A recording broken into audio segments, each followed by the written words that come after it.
हम स्टार्ट हो जाएंगे। सुनने ध्यान से फिर से। हमने आपको पढ़ाया था मैकेनिज्म ऑफ ब्रीदिंग, ठीक है। मैकेनिज्म ऑफ ब्रीदिंग में हमने क्या क्या आपको समझाया था कि थोरैसिक कैविटी कैसे बनती है। थोरैसिक कैविटी कैसे बनती है, चलिए बताइए कैसे बनती है। नंबर 1 पे क्या आएगा, वर्टिब्रल कॉलम कहाँ से, dorsally located vertebral column, ventrally located laterally और डाउन साइड में, ठीक है। फिर मैकेनिज्म ऑफ ब्रीदिंग में हमने आपको यह समझाया था इंस्पायरेशन किसे कहते हैं, ठीक है। इंस्पायरेशन के दौरान कौन कौन से ऐसे फैक्टर है जो हमें इंस्पायरेशन में मदद करते हैं। तो सबसे पहले हमने किसको बताया था, डायफ्राम को। डायफ्राम के बारे में यह बताया था कि लोअर साइड में एक हमारे पास डोम शेप्ड के स्ट्रक्चर पाए जाते हैं और उस डोम शेप्ड स्ट्रक्चर को हम क्या बोलते हैं, डायफ्राम बोलते हैं। डायफ्राम हमारा किसका बना होता है, रेडियल मसल्स का बना होता है। जब रेडियल मसल्स कॉन्ट्रैक्ट होते हैं तो ये क्या हो जाता है, डायफ्राम का शेप कैसा हो जाएगा, फ्लैट हो जाएगा। और जब डायफ्राम का शेप क्या होता है, फ्लैट होता है, तो हमारी थोरेसिक कैविटी का जो वॉल्यूम होता है वो क्या हो जाता है, इंक्रीज कर जाता है। थोरेसिक वॉल्यूम अगर हमारा इंक्रीज किया तो उसके बाद हमारे पास इंट्रापल्मोनरी प्रेशर क्या हो जाएगा, कम हो जाएगा। और इंट्रापल्मोनरी प्रेशर अगर कम हुआ तो बाहर से एयर कहाँ आ जाएगी, अंदर की तरफ। यह हमारा क्या हुआ, इंस्पायरेशन हुआ, ठीक है। फिर हमने ये कहा कि दूसरा हमारे पास क्या आता है, इंटरकॉसल मसल्स भी हमारे इंस्पायरेशन में मदद करते हैं। कौन मदद करता है, इंटरकॉसल मसल्स भी हमारे मदद करते हैं। इंटरकॉसल मसल्स क्या कैसे मदद करते हैं, हमारे यहाँ दो तरीके के इंटरकॉसल मसल पाए जाते हैं। एक इंटरनल इंटरकॉसल मसल पाए जाते हैं और एक एक्सटर्नल इंटरकॉसल मसल पाए जाते हैं। एक्सटर्नल इंटरकॉसल मसल जब कॉन्ट्रैक्ट करते हैं तो हमारी थोरेसिक वॉल्यूम को बढ़ाते हैं, ठीक है, बाहर की तरफ लेकर के जाते हैं। तो थोरेसिक वॉल्यूम अगर हमारा इंक्रीज करता है तो इंट्रापल्मोनरी प्रेशर क्या करेगा, डिक्रीज करेगा। और इंट्रापल्मोनरी प्रेशर अगर डिक्रीज करता है तो जाहिर सी बात है बाहर की एयर कहाँ आएगी, अंदर की तरफ। यही तो हमारा इंस्पायरेशन था, क्लियर। फिर उसके बाद हमने ये कहा कि इंस्पायरेशन एक प्रकार का एक्टिव प्रोसेस होता है। क्या होता है, कॉन्ट्रेक्शन ऑफ मसल्स ऑलवेज कैसा प्रोसेस है, एक्टिव प्रोसेस, क्योंकि वहां पे एनर्जी कंज्यूम होना होता है, ठीक है। इसलिए हमने इनको कैसा प्रोसेस बोला, एक्टिव प्रोसेस बोला। एक्टिव प्रोसेस के अलावा अब हम आते हैं बात एक्सपायरेशन में। एक्सपायरेशन में क्या होता था, जो भी मसल्स कॉन्ट्रैक्ट हुई थी अब उन्हीं को क्या कर देना है, रिलैक्स कर देना है। जैसे हमारे पास डायफ्राम की मसल्स पहले क्या थी, कॉन्ट्रैक्ट थी, और कॉन्ट्रैक्ट होने की वजह से हमारे पास क्या था, उनका शेप फ्लैट हो गया था। जब ये रिलैक्स होंगे तो फिर से कैसा हो जाएगा, डोम शेप्ड हो जाएगा। तो थोरेसिक वॉल्यूम क्या हो जाएगा, डिक्रीज कर जाएगा। थोरेसिक वॉल्यूम अगर डिक्रीज किया तो इंट्रापल्मोनरी प्रेशर क्या हो जाएगा, इंक्रीज हो जाएगा। और जब इंट्रापल्मोनरी प्रेशर इंक्रीज होगा तो अंदर की हवा कहाँ जाएगी, बाहर जाएगी। तो वह क्या हो गया हमारे लिए, एक्सपायरेशन हो गया, क्लियर। दूसरा पॉइंट आता है हमारे पास, फोर्सफुल इंस्पायरेशन किसे कहते हैं। फोर्सफुल इंस्पायरेशन किसे कहेंगे, हमने ये कहा कि जब बहुत ही ज्यादा एनर्जी लगा करके अगर हम सांस ले रहे हैं, मोर कॉन्ट्रेक्शन हो रहा है डायफ्राम की मसल्स में, मोर कॉन्ट्रेक्शन हो रहा है किसमें, एक्सटर्नल इंटरकॉसल मसल्स में, तो हमारी थोरेसिक वॉल्यूम थोड़ा और ज्यादा इंक्रीज करेगी, ठीक है। यानी ये फोर्सफुल इंस्पायरेशन हुआ। यह भी एक प्रकार का कैसा प्रोसेस हुआ, एक्टिव प्रोसेस हुआ। बट एक्सपायरेशन एक प्रकार का पैसिव प्रोसेस हो रहा था, क्यों, क्योंकि वहां पे सारे मसल्स क्या हो रहे थे, रिलैक्स हो रहे थे। जब अगर हम बात करेंगे फोर्सफुल एक्सपायरेशन का तो हम और कॉन्ट्रेक्शन कराते हैं किसमें, दो जगह पे, ठीक है। एक इंटरनल इंटरकॉसल मसल्स वहां पे क्या करती है, कॉन्ट्रैक्ट करती है। और जब इंटरनल इंटरकॉसल मसल्स कॉन्ट्रैक्ट करेगी तो अंदर की तरफ थोरेसिक वॉल्यूम की तरफ लेकर के जाएगी और थोरेसिक वॉल्यूम क्या हो जाएगा हमारा, डिक्रीज कर जाएगा। और थोरेसिक वॉल्यूम अगर डिक्रीज कर गया तो इंट्रापल्मोनरी प्रेशर क्या हो जाएगा हमारा, इंक्रीज कर जाएगा। और इंट्रापल्मोनरी प्रेशर एक बार अगर हमारा इंक्रीज हुआ तो अंदर की हवा कहाँ जाएगी, बाहर की जाएगी। ये हमारी मैकेनिज्म थी ब्रीदिंग में। और हम ब्रीदिंग कैसे करते हैं, आप लोग शायद सांस लेना सीख गए होंगे। इससे पहले क्या सांस लेना नहीं जानते थे, नहीं जानते थे ना। अब बात आती है हमारे पास नेक्स्ट हेडिंग क्या थी, रिस्पायरेटरी वॉल्यूम एंड कैपेसिटी। तो नई हेडिंग डालते हैं, respiratory volume and capacity.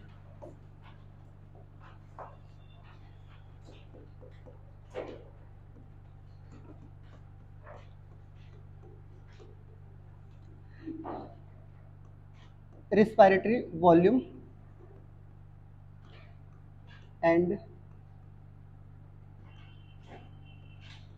Capacity.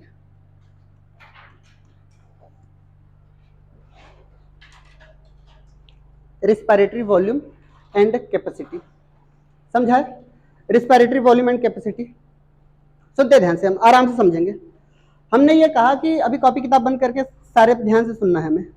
हमने ये कहा कि हमारे पास किसी भी अमाउंट ऑफ एयर हम कितना इनहेल कर रहे हैं या कितना एक्सहेल कर रहे हैं, ये किस बात पे डिपेंड करता है, हमारे पास एक इंस्ट्रूमेंट लगा होता है और इंस्ट्रूमेंट बताता है कि आपने कितना सांस लिया और कितना लेना बाकी है, ठीक है। आपकी मैकेनिज्म कैसे चल रही है, इन सबको पहचानने के लिए एक इंस्ट्रूमेंट आता है और उस इंस्ट्रूमेंट का नाम होता है स्पायरोमीटर, ठीक है। हमने ये कहा कि ये रिस्पायरेटरी वॉल्यूम कैसे मेजर की जाएगी, तो सबसे पहला पॉइंट आता है मेजर्ड बाय, कैसे ये मेजर्ड होती है बाय स्पायरोमीटर। ये स्पायरोमीटर के द्वारा क्या की जाती है, मेजर की जाती है, ठीक है। अब बात आती है स्पायरोमीटर करता क्या है हमारा, तो हम आपको समझा रहे हैं। जैसे ये एक स्पायरोमीटर है, इसमें क्या किया हमने, इनहेल कर रहे हैं नाक से, एक स्पायरोमीटर से एयर ले रहे हैं। अब कितना अमाउंट ऑफ एयर आ रहा है तो यहाँ पर लेबलिंग की जाती है, ठीक है, मरकरी से। ये जब भी एयर पास हो रही होती है तो ये स्केल बताता है आप कितना एयर ले लिए, ठीक है। तो यहाँ पे स्पायरोमीटर यही करता है हमारे पास, ये बताता है कि अमाउंट ऑफ एयर कितना हम इनहेल कर रहे हैं या कितना एक्सहेल कर रहे हैं। सांस छोड़ने के दौरान भी स्पायरोमीटर में यहाँ स्केल लगी होती है और यही स्केल क्या करती है, हमारे पास बताती है अमाउंट ऑफ एयर कितना एक्सहेल कर रहे हैं हम। क्लियर। तो सबसे पहला पॉइंट आता है हमारे पास वॉल्यूम क्या है, तो सबसे पहला वॉल्यूम आता है हमारे पास क्या, टाइडल वॉल्यूम। सबसे पहला पॉइंट हमें क्या याद रखना है, टाइडल वॉल्यूम याद रखना है।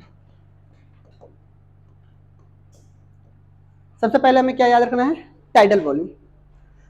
टाइडल वॉल्यूम वो वॉल्यूम होता है एयर का जिसमें हम अमाउंट सामान्य स्थिति में, किस स्थिति में, एक नॉर्मल सिचुएशन के दौरान हम जो भी सांस ले रहे होते हैं वो क्या कहलाता है, टाइडल वॉल्यूम, ठीक है।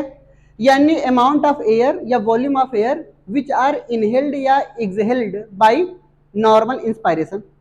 समझ आई बात। नॉर्मल इंस्पायरेशन के दौरान जो भी अमाउंट ऑफ एयर ले रहे हैं उसी को हम क्या बोलते हैं, टाइडल वॉल्यूम। तो डिफिनीशन लिखते हैं टाइडल वॉल्यूम की, the volume of air, the volume of air, the volume of air inspired, inspired और एक्सपायर्ड ड्यूरिंग, इंस्पायर्ड और expired during normal respiration. Normal respiration, normal respiration के दौरान अमाउंट ऑफ एयर हम कितना inhale कर रहे हैं या कितना एक्सहेल कर रहे हैं उसी को हमने क्या बोला, बोलिए, उसी को हमने क्या बोला, टाइडल वॉल्यूम।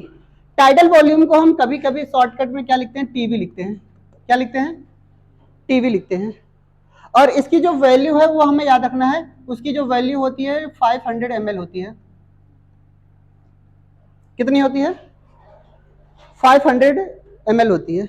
इतना अमाउंट ऑफ एयर हम नॉर्मल सांस लेने के दौरान सांस ले लेते हैं और नॉर्मल अगर सांस छोड़ रहे होते हैं तो कितना अमाउंट ऑफ एयर छोड़ते हैं, इतना ही छोड़ते हैं, ठीक है।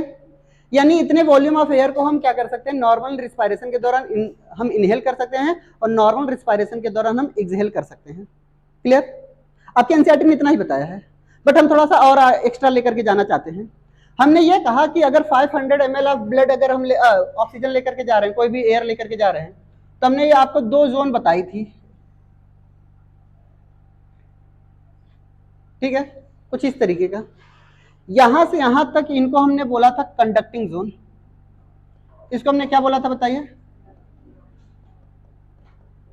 कंडक्टिंग जोन बोला था। यहां से लेकर के यहां तक इसको हमने क्या बोला था बताइए, रिस्पायरेटरी जोन बोला था, ठीक है।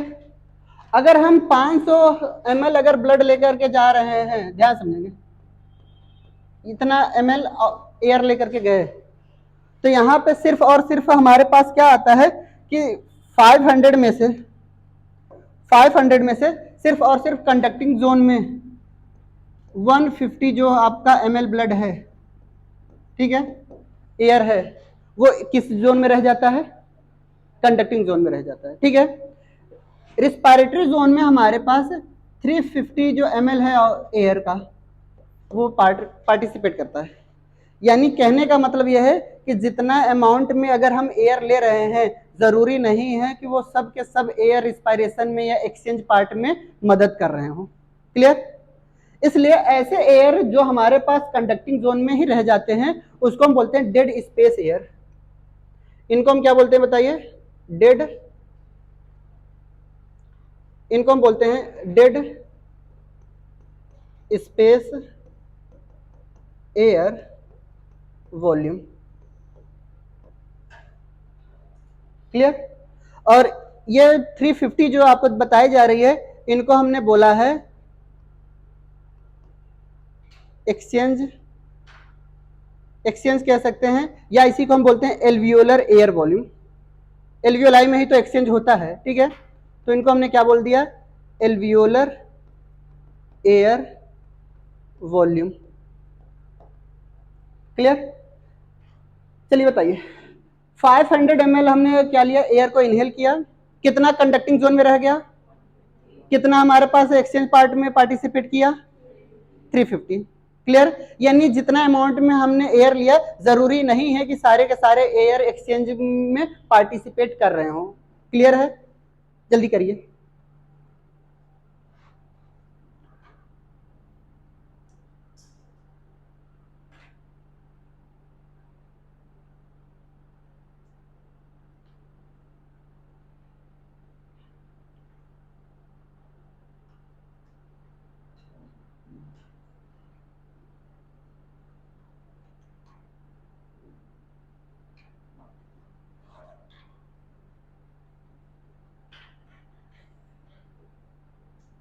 हो गया?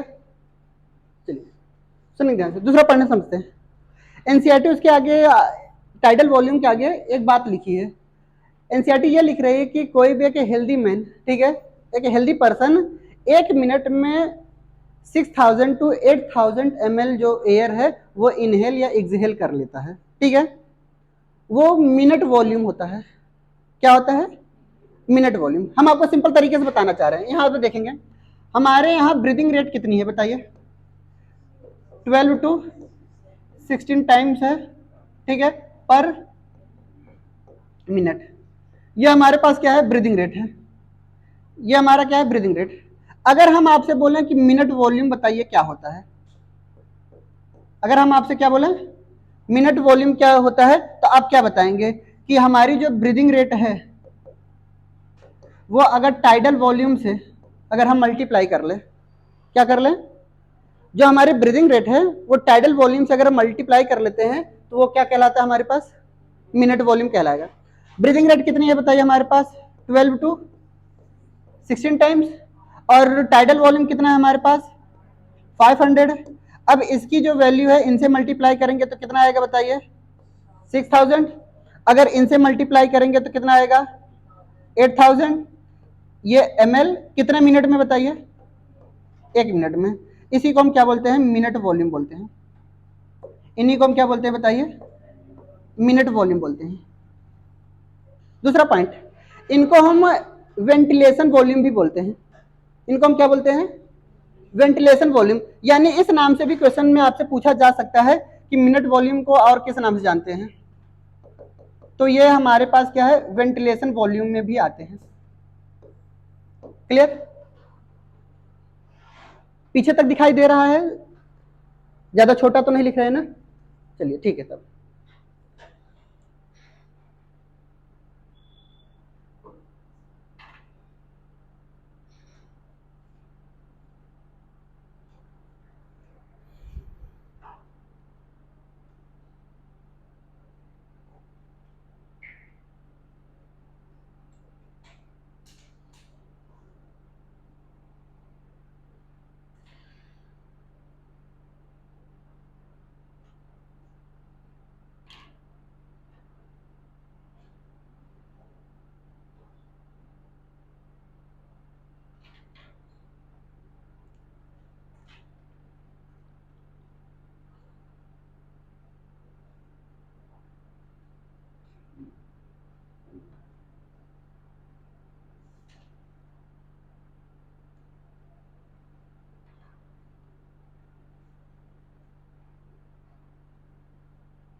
हो गया?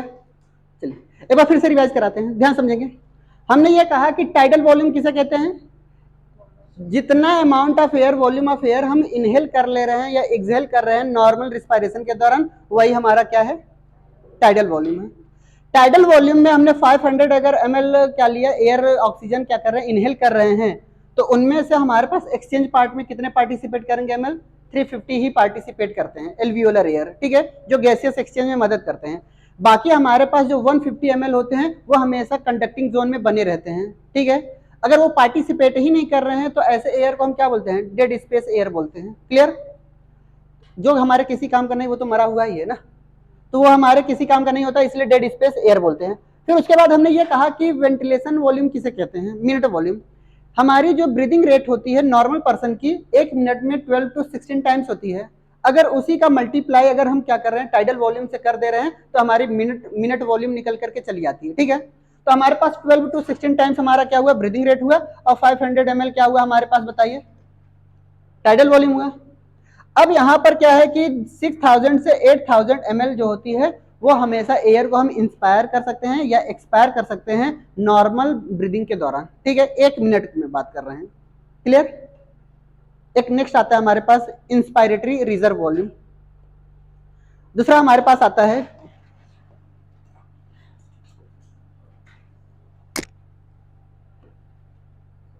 सेकंड आता है हमारे पास inspiratory reserve volume. Inspiratory reserve volume, इसको हम क्या लिखते हैं, IRV भी लिखते हैं।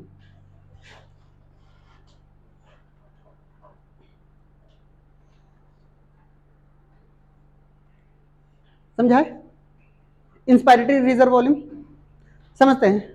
अगर मैंने आपसे यह कहा कि आप कितना सांस ले सकते हैं, ठीक है, नॉर्मल में, तो कितना बताएंगे, 500। हमने कहा थोड़ा एनर्जी लगा के थोड़ी गहरी सांस लो, तो लो ना सांस, ठीक है। यानी नॉर्मल सांस लेने के दौरान हमारे फिजियोलॉजी में कोई भी परिवर्तन नजर नहीं आ रहा है ना, लेकिन हम जब डीप ब्रीदिंग करते हैं, ठीक है, फोर्सफुल इंस्पायरेशन करते हैं, और कितनी सांस और ले सकते हैं, यानी टाइडल वॉल्यूम को छोड़ करके, समझ आई बात। यानी हमने ये कहा कि टाइडल वॉल्यूम को छोड़ करके आप और कितनी सांस ले सकते हैं। नॉर्मल में तो हम क्या ले रहे थे, 500 ले ही रहे थे, और गहरी सांस लिया हमने, तो कितना ले लिया, उसको छोड़ करके हमने बताया। क्लियर। तो यानी हमने ये इंस्पायरेटरी रिजर्व वॉल्यूम का मतलब क्या है, ये एडिशनल वॉल्यूम ऑफ एयर है। ये एक प्रकार का कैसा वॉल्यूम ऑफ एयर है, additional volume of air inhaled या इंस्पायर्ड ड्यूरिंग द रिस्पायरेशन, ठीक है, आफ्टर फोर्सफुल इंस्पायरेशन, ठीक है, या फिर फोर्सफुल एक्सपायरेशन के बाद हम कितनी गहरी सांस ले सकते हैं, ठीक है। वही बात आती है नॉर्मल एक्सपायरेशन। नॉर्मल एक्सपायरेशन के दौरान कितनी सांस छोड़ा आपने, 500 ही तो छोड़ा, ठीक है। उसके बाद हमने कितना amount of volume of air लिया, उसको हम कहते हैं क्या, इंस्पायरेटरी रिजर्व वॉल्यूम। समझ आई बात। चलिए डिफिनेशन लिखेंगे, एडिशनल वॉल्यूम ऑफ एयर, ये एडिशनल वॉल्यूम है, ठीक है, additional volume of air, additional volume of air, comma, a person can inspire a person can inspire by forceful inspiration, by forceful inspiration, by forceful inspiration, ठीक है। हमने ये कहा कि फोर्सफुल इंस्पायरेशन के बाद हम कितना वॉल्यूम ऑफ एडिशनल वॉल्यूम लिया है, टाइडल वॉल्यूम को छोड़ करके मैंने बोला, ठीक है। तो हम यहाँ पे IRV देखते हैं कितना है हमारा। IRV की जो वैल्यू होती है वो हमारी कितनी होती है, 2500 ml से लेकर के 3000, कितना बताइए, ये 3000 ml होती है। ये हमारे लिए क्या हो गया, IRV हो गया, ठीक है। यानी 500 को छोड़ करके और कितना सांस ले सकते हैं आप, वो क्या कहलाएगा, इंस्पायरेटरी रिजर्व वॉल्यूम कहलाएगा, ठीक है।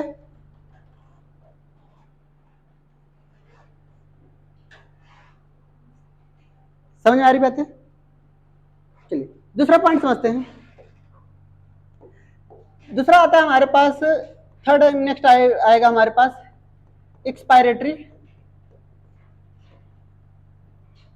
Expiratory reserve volume. इसको हम क्या लिखते हैं? ERV।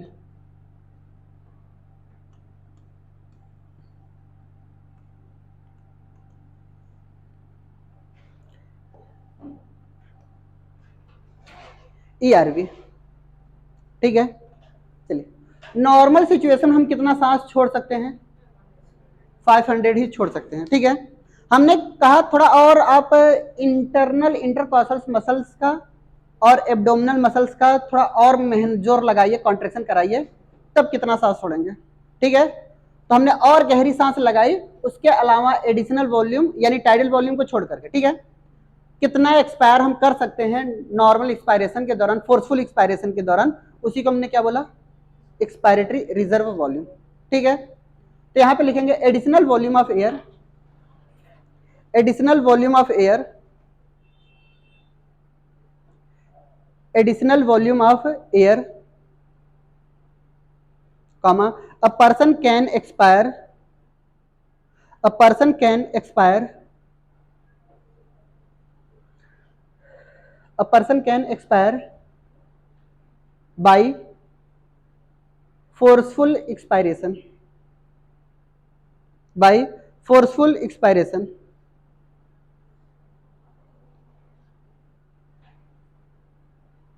ठीक है। उसी को हम क्या बोलते हैं? ERV।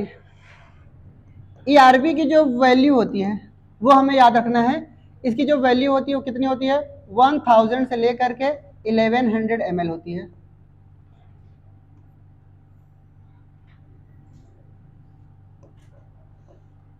और एक पॉइंट मुझे बहुत अच्छे से याद रखना है, जब भी बात आएगी एक वैल्यू को चूज करने की, तो हमेशा हम ये वाली मैक्सिमम वैल्यू को क्या करते हैं? अंडरलाइन करेंगे। समझ आ रही बात? हमेशा हम मैक्सिमम वैल्यू को क्या कर लेंगे? अंडरलाइन करेंगे, याद रखेंगे।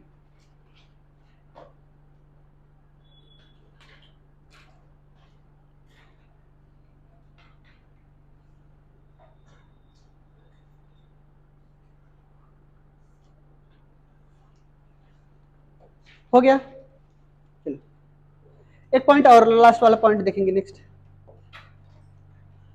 फोर्थ।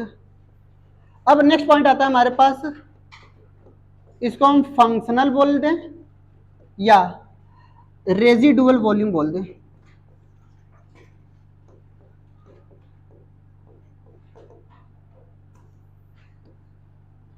इसको हम RV भी लिखते हैं। क्या लिखते हैं? RV।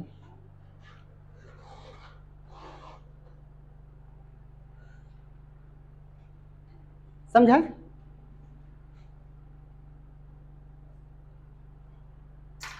आपके एनसीईआरटी ने रेजिडुअल एयर वॉल्यूम लिखा है क्या, कि रेजिडुअल वॉल्यूम ही लिखा है?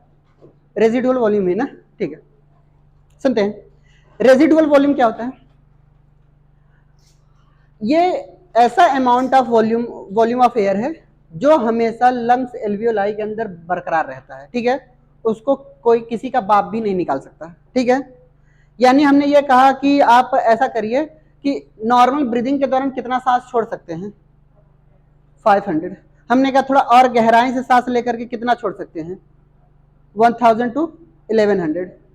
उसके अलावा भी अगर बच जा रहा है, क्या बोला? उसके अलावा भी अगर बच जा रहा है, वही वॉल्यूम ऑफ एयर क्या है हमारे पास? रेजिडुअल वॉल्यूम है। समझ में आई बात? हम आपको ध्यान से समझा रहे हैं। जैसे हमारे पास क्या है कि ये लंग्स एल्वियोलाई है, ये हमारे पास लंग्स एल्वियोलाई है। हमने ये कहा कि आप कितना वॉल्यूम ऑफ एयर निकाल सकते हैं, तो आपने कहा सर जी नॉर्मल के दौरान हम 500 निकाल दिया। क्लियर? हमने कहा थोड़ा गहराई से सांस लेकर के, और हमारा इच्छा ये है कि थोड़ा और सांस निकालिए, तो कहोगे सर जी और लीजिए, सांस निकाल दिया। प्लस कितना निकाल दिया बताइए? 1000 की जगह पे 1100 लिखा हमने, मैक्सिमम वैल्यू लिख रहे हैं, ठीक है। इसके अलावा भी अगर कोई भी वॉल्यूम ऑफ एयर बच जा रही है हमारे रिमेन इन द लंग्स, यहाँ पे बच जा रही है, वही हमारा क्या कहलाएगा? RV कहलाएगा। समझ में आई बात? इसके पीछे एक कहानी, हम आपको कहानी सुना रहे हैं, ठीक है। एम्स में ये क्वेश्चन पूछा गया था, ध्यान समझेंगे, ठीक है। एम्स में एक बार क्वेश्चन ये पूछा गया था, पहले एम्स के जो क्वेश्चन आते थे वो बहुत ही स्टेटमेंट बेस आते थे, ठीक है। वो एक केस बताते थे, केस बताने के बाद आपसे क्वेश्चन पूछते थे। आजकल का भी क्वेश्चन का ट्रेंड वही हो चुका है, ठीक है। केस बेस्ड क्वेश्चन ज्यादा आते हैं आजकल, ठीक है। तो वो हमें बात याद रखनी है। केस ऐसा है कि एक बार क्या हुआ कि एक लड़का और एक लड़की की शादी होती है। शादी होने के बाद लड़का लव मैरिज करता है, ठीक है। तो वो ये चाहता है कि उनसे सौभाग्य से एक लड़का पैदा होने वाला होता है, तो लड़की प्रेग्नेंट होती है। तो लड़के की ख्वाहिश ये होती है कि जैसा मैं पैदा हुआ हूं वैसा मेरा बेटा पैदा ना हो। पहले घरों में क्या होता है, डिलीवरी वगैरह घरों में ही हो जाती थी, ठीक है। सासू माँ करा देती थी, बगल की औरतें करा देती थी। बट आजकल की फैसिलिटीज क्या होती है कि बहुत सारे जो अब डिलीवरी प्रेगनेंसी जो होती है, पार्चुरेशन, वो सब के सब कहाँ हो रहे हैं, हॉस्पिटल में, ठीक है। तो बच्चे का ये सपना था कि हम अपनी बीवी का जो डिलीवरी है वो कहाँ कराएं, अस्पताल में कराएं, ठीक है, हॉस्पिटल में कराएं। तो हॉस्पिटल में क्या हुआ कि बहुत ही खराब इंसिडेंट हुआ उसके साथ कि बच्चा मर गया उनका, ठीक है। तो माँ उसकी जो कहने लगी कि बेटा देखो आपने मेरा बात नहीं माना, और वो क्लेम करने लगी डॉक्टर को, ठीक है, कि हमारा बेटा सही था, बच्चा जो था सही था, इन्होंने ही मार डाला। और डॉक्टर कह रहा है कि हमने नहीं मारा। अब आपके पास, आप भी तो भविष्य के डॉक्टर बनने जा रहे हो, ठीक है। आपके पास अगर ऐसी केस आ जाती है तो कैसे आप सॉल्व करोगे? सबसे बड़ा टास्क तो यही होता है। जिंदगी में क्या होता है कि यही है कि नीट का एग्जाम ऐसा एग्जाम है जहां पर नंबर ऑफ क्वेश्चंस ज्यादा है और टाइमिंग कम है, ठीक है। 200 क्वेश्चन 200 मिनट में करने हैं, 1 मिनट के लिए एक ही क्वेश्चन दिया जा रहा है, बाकी और अदर एग्जाम में नहीं होता। अदर एग्जाम में देखेंगे तो आप मैक्स टू मैक्स बहुत ही कम क्वेश्चंस होते हैं। आईआईटी का भी पेपर देख लीजिएगा, चाहे जेईई एडवांस का देख लीजिएगा, इन सब में नंबर ऑफ क्वेश्चंस कम होते हैं एज कम्पेयर टू टाइमिंग। यहाँ पे बहुत ही लिमिट टाइम होती है। क्यों? क्योंकि आप एक इंस्टेंट रिएक्शन देने जाते हैं। आपके पास अगर कोई केस आता है तो आप कैसे डील करते हैं, ये सोचने समझने और निर्णय लेने की क्षमता आपके अंदर होनी चाहिए, अगर आप कोई एक डॉक्टर बनना चाह रहे हैं तो वो डॉक्टर क्या किया, वो क्लेम कर रहा है कि मैंने तो नहीं किया ऐसा गलती। अब दोनों की केस कहां चली गई, कोर्ट में, ठीक है। कोर्ट में जाने के बाद अब एम्स ये पूछा अगर आप होते तो क्या करते, ठीक है। अब एम्स ने यहीं पे क्वेश्चन खत्म कर दिया। अब वो आपसे पूछ रहा है कि आप होते तो क्या करते, तो हम बता रहे हैं क्या करते। दो ही पुष्टिकरण है, ठीक है, यहाँ पे दो ही हमें कंक्लूजन निकालना है। अगर कोई भी बच्चा अगर पैदा हुआ होगा तो पहली बार सांस लिया होगा अगर, तो कुछ अमाउंट में एयर गए होंगे ना। कितना गया होगा एयर? मिनिमम 500 तो गया ही होगा टाइडल वॉल्यूम। नॉर्मल इंस्पायरेशन, पैदा होते ही कोई नर्स दबाव में थोड़ी ना कहे कि चलो और गहरी सांस लो, ऐसा तो होगा नहीं। नॉर्मल ब्रीदिंग के दौरान मिनिमम वो 500 ml ऑक्सीजन तो लेकर के गया ही गया होगा, एटमॉस्फेरिक एयर। और लंग्स एल्वियोलाई क्या है हमारा, एक बलून लाइक स्ट्रक्चर ही तो है। अगर किसी भी बलून में एयर डालते हैं तो वो क्या होगा, पानी में फ्लोट करेगा। तो डॉक्टर ये बोला, जज ये बोला कि हम एक एक्सपेरिमेंट करते हैं, उस बच्चे का जो लंग्स है वो लेकर के आते हैं पोस्टमार्टम के दौरान, और वो लंग्स को हम पानी में डालते हैं। अगर लंग्स तैर गया तो, फ्लोट कर गया तो एयर पैदा होने के बाद उसने इनहेल किया, और इनहेल करने के बाद तब ये मरा, यानी पैदा होने के बाद मरा, ठीक है। अगर फ्लोट ना हुई तो बच्चा मरा हुआ ही पैदा हुआ, क्योंकि पैदा होने के बाद उसने तो सांस ही नहीं ली, उसकी फिजियोलॉजी वर्क ही नहीं की। यह है रेजिडुअल वॉल्यूम का कमाल, यानी ऐसा amount of air, volume of air जो किसी भी सिचुएशन में लंग्स से ना निकाला जा सके। हम बहुत गहरी सांस लेंगे अगर, ठीक है, तो हम बहुत ज्यादा गहरी सांस ले लिए तो टाइडल वॉल्यूम के अलावा इंस्पायरेटरी रिजर्व वॉल्यूम तो आ गया, बट इतना भी ज्यादा गहरी सांस नहीं छोड़े कि ताकि ये फंक्शनल यानी रेजिडुअल जो वॉल्यूम आपको दिखाई दे रहा है ये भी निकले। ये किसी भी हालत में कभी भी नहीं निकलेगा। आपकी प्राण निकल सकती बट ये नहीं निकलेगा। समझ आ रही बात है? ये है रेजिडुअल वॉल्यूम, यानी ये कभी भी नहीं निकलने वाला वॉल्यूम ऑफ एयर है। समझ आई बात? और which are remain in the lungs, हमेशा लंग्स एल्वियोलाई में बना रहेगा ये। समझ में आई रेजिडुअल वॉल्यूम का? अगर ऐसे क्वेश्चन केस बेस्ड स्टडी आते हैं तो क्या आप कर ले जाएंगे? तो आपको कर ले जाना है, ठीक है। तो लिखेंगे यहां पे इसकी definition, volume of air, volume of air, volume of air remaining in the lungs, remaining in the lungs, remaining in the lungs even after forceful expiration, forceful expiration करने के बाद भी ना निकले, ठीक है। Even after forceful expiration, even after forceful expiration, इसी को हम क्या बोलते हैं? हाँ, ठीक है, कॉल्ड एज रेजिडुअल वॉल्यूम, ठीक है। आरवी की जो वैल्यू होती है वो हमें याद रखनी है। आरवी की जो वैल्यू होती है वो 1100 से लेकर के 1200 ml तक होती है। अगर दो में से किसी एक को अंडरलाइन करना होगा तो किसके करेंगे बताइए? समझदार हैं आप, ठीक है।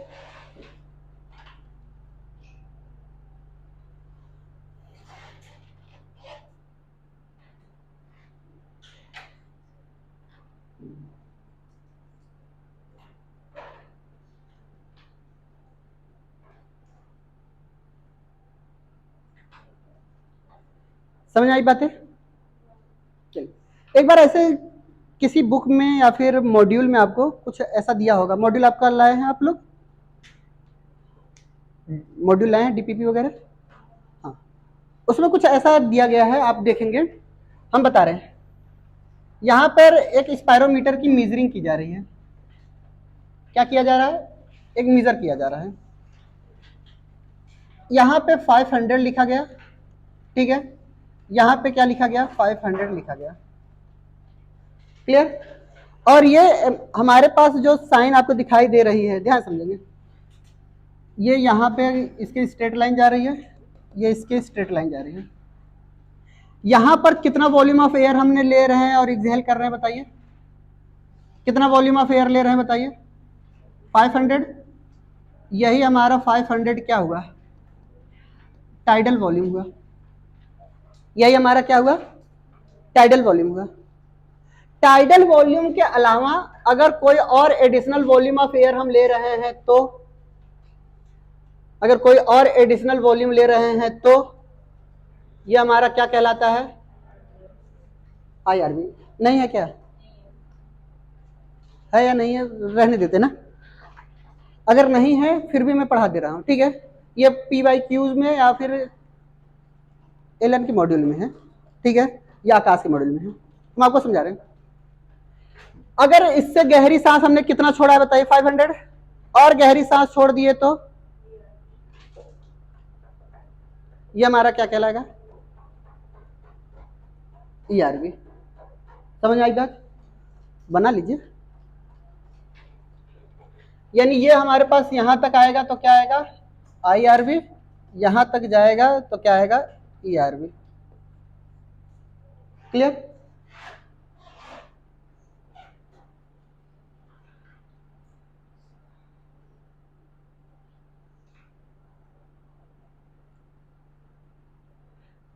जिसको ना समझ में आ रहा हो तो एक बार पूछ सकता है दोबारा, कोई शर्म की बात नहीं है, ठीक है। और अगर किसी को लग रहा है कि मुझे शर्म आ रही है तो घूंघट है, जुगाड़ दे देंगे, ठीक है। घूंघट पहन करके पूछ ले भाई। कुछ लोग हैं जो पहला क्लास है उनका, ठीक है, तो आराम से बैठे रहेंगे ना, नहीं समझ में आ रहा फिर भी आपको कोई दिक्कत नहीं है। जो पहले से बैठे हैं उनको भी उतना ही समझ में आ रहा है, कोई नया परिवर्तन नहीं हो रहा है इन लोगों में। और जो नए चेहरे हैं वो बहुत पुराने हैं, हमारे क्लियर स्टूडेंट हैं, उनको समझ में आ रहा है, क्लियर।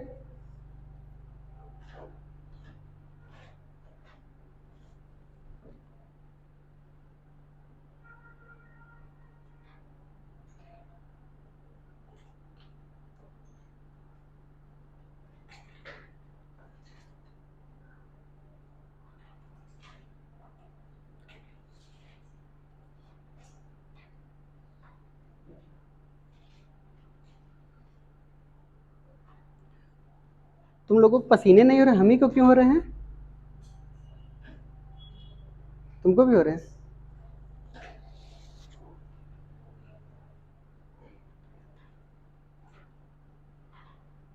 हम लोगों का तो क्या है, ऐसे ही तो करना है ना। जल्दी करिए, हो गया, आगे बढ़े। अभी तक हमने वॉल्यूम की चर्चा की। किसकी चर्चा की? वॉल्यूम की चर्चा की। थोड़ा बहुत ग्राफ अच्छे से बनाइए, वेव वगैरह। हाँ ठीक है, नहीं तो फिजिक्स में कैसे वेव बनाओगे? जितने भी वेव वगैरह हुआ करें थोड़ा बहुत अच्छे से आप बताएं, बनाया करिए ना। हाँ, कई लोग एकदम इस तरीके से बना देंगे तो कैसे काम चलेगा, है ना। और कुछ लोग हैं ऐसे ऐसे बनाएंगे, तो दोनों अलग अलग चीजें है ना। एक पॉइंट और समझते हैं हम। चलिए वॉल्यूम को लगातार बताते हैं, उसके बाद हम कैपेसिटीज की बात कर लेते हैं, ठीक है। चलिए टाइडल वॉल्यूम कितना होता है हमारा? 500 होता है। नॉर्मल ब्रीदिंग के दौरान जितना इंस्पायर और एक्सपायर कर रहे हैं वो क्या कहलाता है? Tidal volume. Inspiratory reserve volume क्या है? टाइडल वॉल्यूम के अलावा जितना एडिशनल ऑफ वॉल्यूम हम एयर को इनहेल कर रहे हैं फोर्सफुली इंस्पायरेशन के दौरान, वो क्या कहलाता है? इंस्पायरेटरी रिजर्व वॉल्यूम कहलाता है। उसकी वैल्यू कितनी है? अरे 2500 से 3000, ठीक है।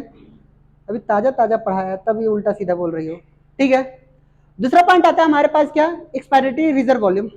नॉर्मल ब्रीदिंग के दौरान हम जितना एक्सपायर कर रहे हैं उसके अलावा कितने अमाउंट ऑफ एयर हम इनहेल एक्सहेल कर सकते हैं, वो क्या कहलाएगा? Expiratory reserve volume. इसकी वैल्यू कितनी होती है? 1000 टू 1100 ml, ठीक है। फिर हमने ये कहा कि रेजिडुअल वॉल्यूम क्या है? हमने ये कहा कि फोर्सफुल एक्सपायरेशन के बाद भी अगर जो वॉल्यूम ऑफ एयर ना निकल पा रहा हो तो वो क्या कहलाएगा?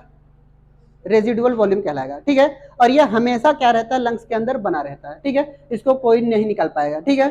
आपकी प्राण निकल सकती बट ये नहीं निकल सकता है। समझ में आई बात? किसी ने क्वेश्चन नहीं पूछा कि सर बच्चा मरा हुआ था या फिर जिंदा था? वो केस था, ठीक है, हकीकत तो थी नहीं ना। समझ आ रही बात? हाँ, पिछले साल ऐसे ही पढ़ा रहे थे तो बच्चे, एक लड़की कह रही सर लड़के का क्या हुआ? वो सीरियस हो गई बेचारी, ठीक है। वो केस मैं बता रहा हूँ, क्लियर। नेक्स्ट पॉइंट आता है हमारे पास क्या? कैपेसिटी की बात कर लेते हैं। किसकी बात कर लेते हैं? हाँ, अभी तक तो क्या था? रिस्पायरेटरी वॉल्यूम था। अब हमारे पास क्या होगा? रिस्पायरेटरी कैपेसिटी की बात कर लेते हैं।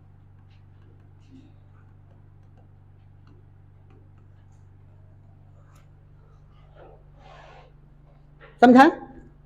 चलिए, कैपेसिटी का मतलब क्या समझते हैं? कैपेसिटी का मतलब क्या समझते हैं? जैसे कि तुम नॉर्मल सिचुएशन में, मैं अगर घर में रहता हूं तो मैं 2 रोटी 3 रोटी खाता हूं, ठीक है। बट अगर कोई इनवाइट कर लिया तुम लोग तो मैं अपनी औकात दिखा देता हूं, ठीक है। आराम से यहां तक चढ़ा करके आएंगे, कल हो ना हो, है ना। तो यानी क्या है कि हाँ, हम लोग खाना भी ऐसे ही खाते हैं। हम लोग ये सोचते हैं फ्यूचर में मिले या ना मिले, जिंदगी रहे या ना रहे, सोते सोते सो जाए तो, ठीक है। तो हम लोग ऐसा खाते हैं, लास्ट टाइम खा रहे हैं। तो अगर आप लोगों में से कोई इनवाइट करेगा तो सोच समझ करके इनवाइट करना हमें, क्लियर। तो यानी क्या है कि कैपेसिटी का मतलब क्या समझते हैं? औकात, ठीक है।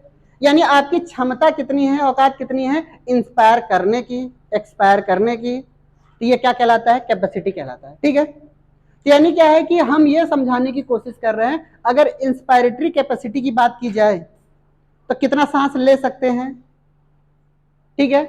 यानी ये लेने की क्षमता बता रहा है ना। यानी लेने की क्षमता मतलब क्या है कि नॉर्मल हम कितना करते हैं, सांस लेते हैं 500।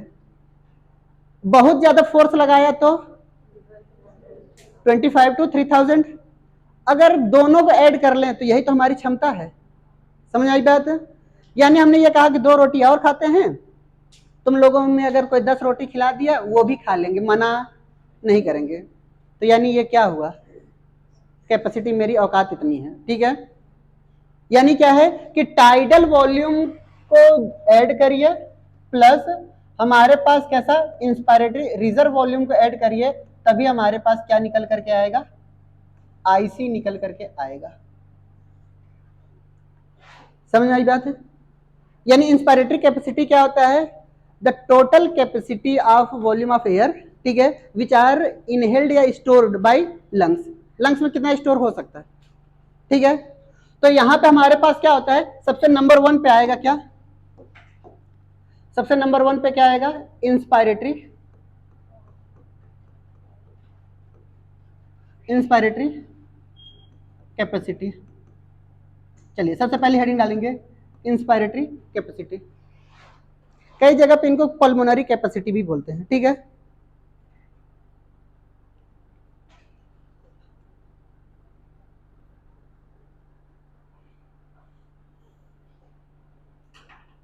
चलिए कैलकुलेशन आप स्ट्रांग रखिएगा, बस क्या रखेंगे, कैलकुलेशन। चलिए आईसी की वैल्यू बताइए क्या है, टीवी प्लस आईआरवी।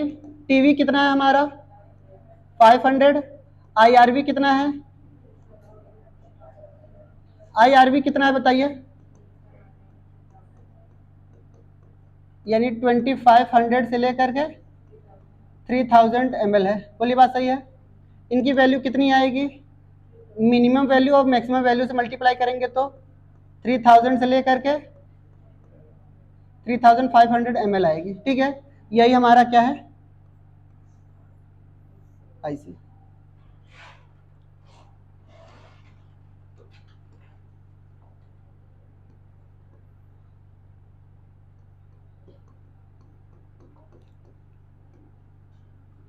दूसरा आता है हमारे पास एक्सपायरेटरी कैपेसिटी।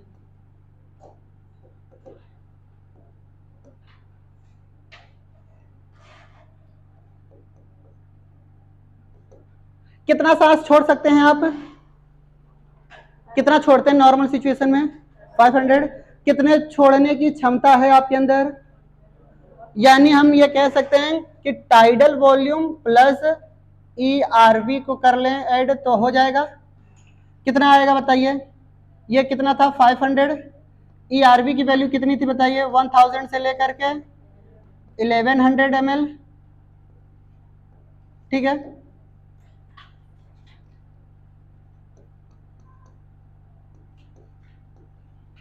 तो कितनी वैल्यू आ रही है बताइए हमारे पास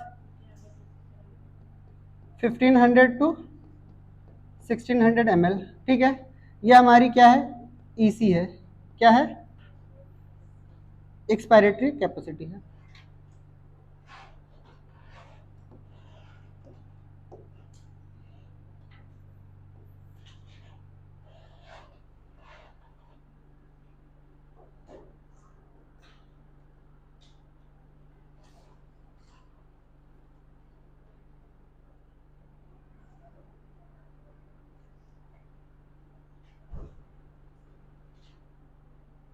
डिफिनीशन डिफिनीशन तो लिख ही नहीं रहे ना, डिफिनीशन आप एनसीईआरटी से लिख लीजिए।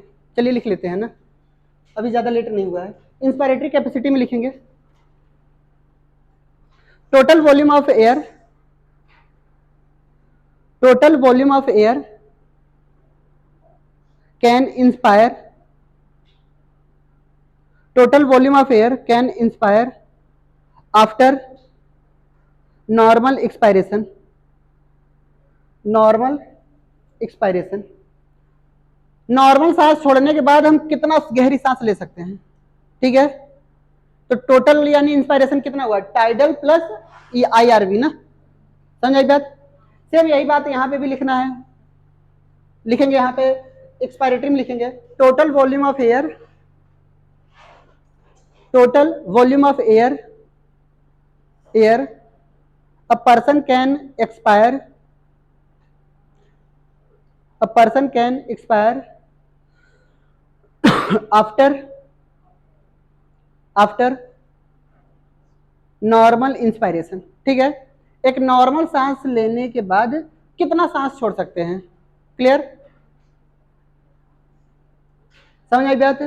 जैसे हमने ये कहा कि मेरी खाने की लिमिट कितनी है 2 रोटी, 2 रोटी ये नॉर्मल में, उसके बाद मैं कितना खा सकता हूं 10 रोटी, समझ आ रही बात। यानी ये हमारे पास क्या हुआ क्षमता है हमारी, क्लियर। सेम यही बात आती है यहां पर, क्लियर। सेम यही बात क्या आएगी, अगर हम किसी दूसरे को खिलाते हैं तो बहुत कम ही खिलाएंगे ना, खाने की बात आएगी, तो यही बात एक्सपायरेशन की बात आती है। क्लियर? अब बात आती है किसकी, नेक्स्ट पॉइंट लिखेंगे वाइटल कैपेसिटी की। किसकी बात लिखेंगे?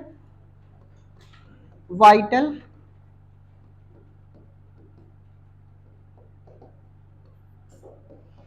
इसको हम वीसी लिखते हैं, वीसी।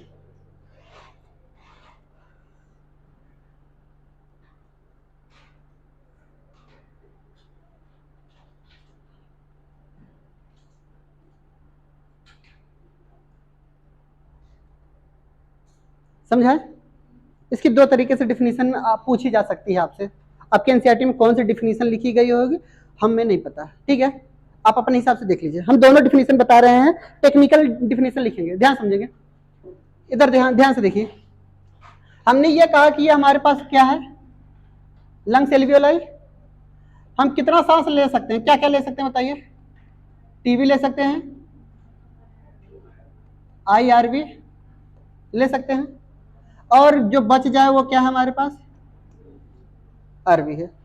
ठीक है, हमने ये कहा आपसे कि अगर इन सब को छोड़िए, अगर हमने ये कहा कि ई आरवी, मैं जो बोल रहा हूं वो ध्यान सुनिए, ई आरवी को छोड़ने के बाद कितना आप सांस ले सकते हैं, ठीक है, क्या बोला, कितना आप सांस ले सकते हैं, यही हमारा क्या कहलाता है, वाइटल कैपेसिटी। एक बार फिर से समझाएं। चलिए दूसरा डिफिनीशन, आपके एनसीईआरटी ने दूसरा डिफिनीशन लिखा है, ये हमारे पास लंग्स एल्वियोलाई। इस लंग्स एल्वियोलाई में मैं क्या क्या इंटर करा सकता हूं, क्या मैं टीबी इंटर करा सकता हूं, ठीक है, क्या मैं आईआरवी भी इंटर करा सकता हूं, ईआरवी भी बाहर कर सकता हूं, और यहां पे आरवी, आरवी को कोई बाहर नहीं कर सकता। ठीक है, अब सुनिए ध्यान से, हमने ये कहा कि amount of volume of air, क्या बोला, amount of volume of air हम जितना एक्सपायर कर दें after forceful inspiration, forceful inspiration आएगा तो क्या आएगा, आईआरवी। ठीक है, यानी मैंने फोर्सफुल इंस्पायरेशन किया, फोर्सफुल इंस्पायरेशन के बाद मेरी कितनी क्षमता है कि मैं सांस छोड़ दूं। समझ आई बात? बहुत गहरी सांस लिया हमने, और गहरी सांस लेने के बाद जो भी हमारी क्षमता होती है पूरा का पूरा मैं सांस निकाल दूं, वही हमारा क्या आता है, वाइटल कैपेसिटी आता है। ठीक है, चलिए डिफिनीशन लिख लेते हैं वाइटल कैपेसिटी की, एनसीईआरटी से लिखेंगे, the maximum volume of air, the maximum volume of air, the maximum volume of air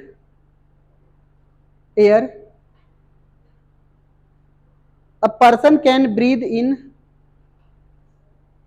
a person can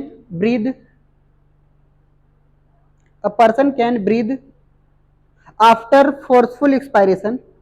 हमने क्या बोला, पहली बार में फोर्सफुल एक्सपायरेशन के बाद कितना नॉर्मल सिचुएशन में इंसान क्या कर सकता है, ब्रीद कर सकता है। ठीक है, या फिर मैं ये भी तो बोल सकता हूं आफ्टर फोर्सफुल एक्सपायरेशन ईआरवी। ठीक है, फोर्सफुल एक्सपायरेशन के बाद कितना अ पर्सन कितना अमाउंट ऑफ एयर इनहेल कर सकता है, ये भी तो बोल सकता हूं। ठीक है, तो यानी क्या है हमारे पास, the maximum volume of air a person can breathe in after a forceful expiration. Clear? Forceful expiration, इनमें क्या क्या आएगा बताइए, इनमें क्या आएगा, पूरा का पूरा टाइडल वॉल्यूम आएगा हमारा, पूरा का पूरा आईआरवी आएगा, पूरा का पूरा हमारा क्या आएगा, ईआरवी आएगा। ठीक है, चलिए हमें बताइए, टीवी प्लस आईआरवी को हमने क्या बोला है, आईसी बोला है, अरे बोलिए, प्लस ईआरवी की वैल्यू कितनी है बताइए, वो ऐड कर लें। आईसी की वैल्यू कितनी है बताइए, 3000 से 3500, इनको ऐड करने के बाद मैंने ईआरवी क्या था हमारे पास, 1000 से 1100, मिनिमम का मिनिमम से वैल्यू से ऐड करेंगे और मैक्सिमम का मैक्सिमम से, तो कितना आएगा बताइए, ये 4000 आएगा। और ये कितना आएगा 46,000